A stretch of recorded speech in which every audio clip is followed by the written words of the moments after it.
Baik, Assalamualaikum warahmatullahi wabarakatuh. Perkenalkan, saya Zati Nisa. Saya dari Prodi Ilmu Al-Quran dan Tafsir, Fakultas Usuluddin dan Dakwah, Universitas Raden Massaid Surakarta.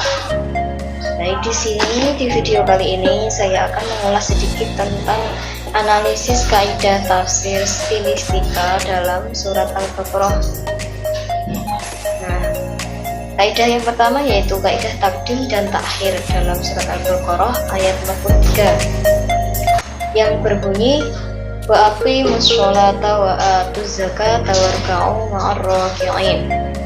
Yang artinya, dan dirikanlah sholat, tunaikanlah zakat, dan rukuklah beserta orang-orang yang rukuk. Ayat di atas mengandung kaidah takdim dan takhir, di mana kata sholat didahulukan pengucapannya karena lebih diprioritaskan. Adapun kaidah yang terkait yaitu al-arafuna yaqdimuna illa ma yu'tanuna bihi ghaliban. Maksud dari kaidah ini adalah orang-orang Arab tidak akan mendahulukan sesuatu kecuali apa yang menjadi perhatiannya atau lebih utama.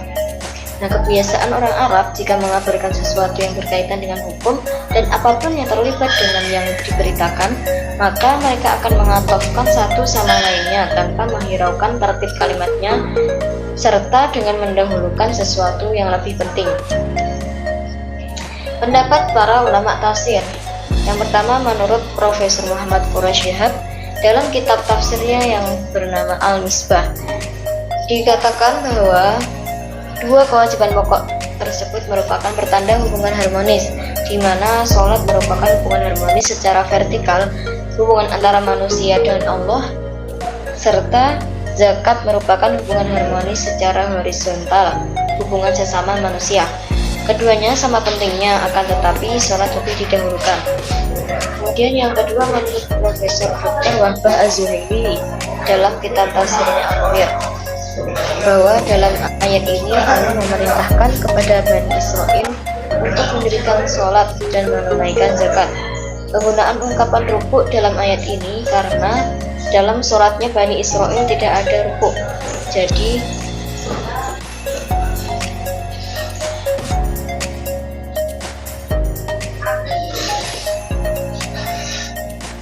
Allah memerintahkan mereka untuk sholat sesuai cara Islam. Sedangkan zakat yang dimaksud adalah zakat yang fardu, yang merupakan bentuk syukur kepada Allah atas nikmat-nikmatnya. Kemudian yang kedua, kaidah istifham dalam surat Al-Baqarah ayat 114 yang berbunyi Bismillahirrahmanirrahim. Waman azlamu mimman mana'a masajida Allahi an yuzkara fiha ismuhu wa sa'a fi kharabiha. Yang artinya, dan siapakah yang lebih zalim daripada orang yang melarang masjid Allah untuk menyebut namanya dan berusaha untuk merobohkannya. Nah, ayat tersebut mengandung kaidah istifham, yang mana dalam huruf istifham tersebut mengandung pengingkaran terhadap orang yang merobohkan masjid. Adapun kaidah istifham terkait ayat tersebut yaitu istifhamul inkari yakunu mubminan makna nafi. Istifham ingkari mengandung arti nafi atau pengingkaran.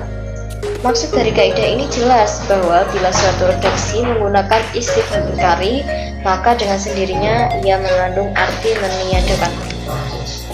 Kemudian menurut Ibnu Atiyah dalam tafsirnya, dia mengatakan bahwa arti dari waman al-zlamu adalah tidak ada yang lebih zalim.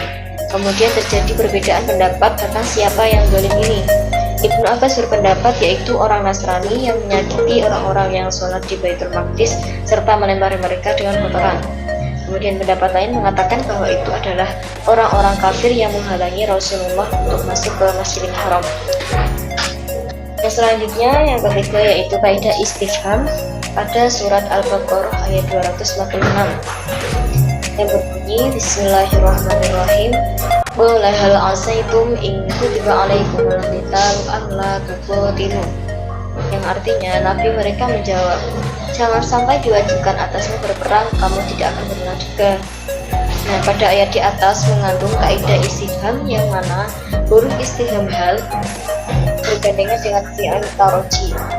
Adapun kaidah yang berkaitan dengan ayat tersebut yaitu idza dakhala harf istifham ala fi'il taraji afadu taqriri ma huwa mutawaqi'un wa asy'aru bi annahu ka'anna. Apabila huruf istifham masuk ke kata kerja yang mempunyai arti harapan atau fi'il taraji, maka ia akan berfaedah atau memiliki makna kemantapan atau pengukuhan terhadap sesuatu yang akan terjadi dan memberitahukan bahwa ia akan terjadi. Nah, makna kata rojak pengharapan, rojak fi'il taraji itu pada perkataan manusia atau makhluk lainnya menunjukkan kepada arti aslinya yaitu harapan karena keterbatasan ilmu mereka. Namun, jika dihubungkan dengan Allah, maka akan mengandung arti kepastian dan keyakinan. Nah, menurut para ulama tafsir, yang di sini saya ambil dari kitab Tafsir Al-Munir karya Profesor Dr. Wahbah Az-Zuhaili, diceritakan bahwa pada zaman dahulu setelah Nabi Musa dan kaum Bani Israel, tepatnya pada zaman Nabi Daud, mereka berkata kepada nabi mereka yang diyakini itu adalah Nabi Samuel.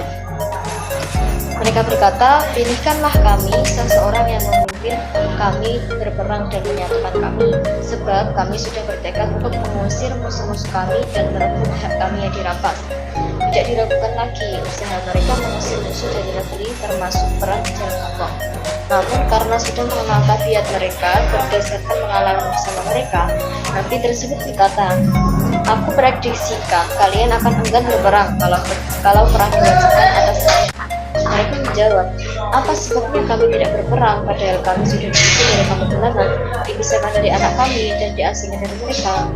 Tatkala perang sudah diwajibkan pada mereka seperti yang mereka minta, ternyata mereka benar-benar tidak mau berjihad karena mereka bersikap pengecut kecuali sebagian kecil dari mereka. Nah, di sini terbukti jelas bahwa fi'il taraji tadi kan bergandengan dengan huruf istifham. Nah, fi'il tarajinya itu mereka mengharapkan diwajibkan perang, tapi sini disebutkan bahwa nabi mereka memprediksikan bahwa mereka tidak akan mau melakukan perang jika diwajibkan perang atas mereka karena itu tabiat mereka. Jadi itu sudah dikabarkan melalui ayat tersebut dalam kaidah itu.